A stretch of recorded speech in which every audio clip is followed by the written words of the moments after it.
We're at Rail Live 2025. It's going to be a hot one, so wear your shorts. It's bigger than ever here this year. It's really moved on to different areas of the field. It's expanded. It's going to be heaving. It's going to be a big one. The first day traditionally is always the busiest one. You can really sense the activity building up. In terms of what we can offer our rail clients, we encapsulate all your workflows and bring that into one system for you. It's ensuring compliance. It's getting those RAMS forms done. It's making sure the pre-site briefings are done.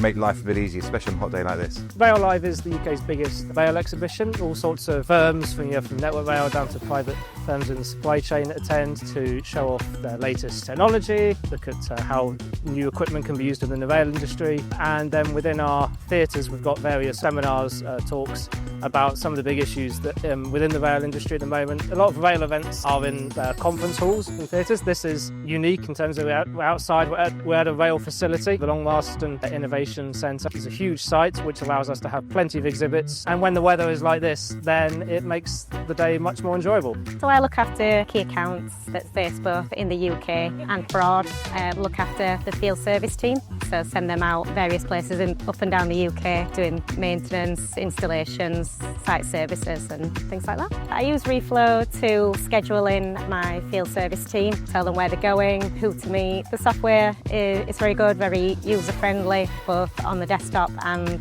in the app. The three guys that I have out on site, they all find it really easy to use as well. DWG is quite a unique business. We do a lot of work in rail with life extension materials and rehabilitation products. On the end of our stand, we have our top hats with our white rabbit in it, because that's what we say to the customers. They come and ask us their problems and we pull the rabbit out of the hat. Reflow, we find, is a very, very useful tool to have. Putting the documentation together, ready for risk assessments and method statements, and giving the guys access to stuff to site on mobile devices. It's a key part of our daily work. So we're reaching the end of Rail Live today. It's been a fantastic day, lovely weather, lots of people coming, taking interest in our software. They've been looking at the dashboard, at the forms. From a health and safety perspective, the forms are key in Reflow, because you can design exactly what you need to capture in the field, make sure the guy's doing all the relevant checks, and then all that data then is coming back into the dashboard, and you're getting key events and alerts coming off the back of that. The back office staff within every organisation know exactly what their guys are doing.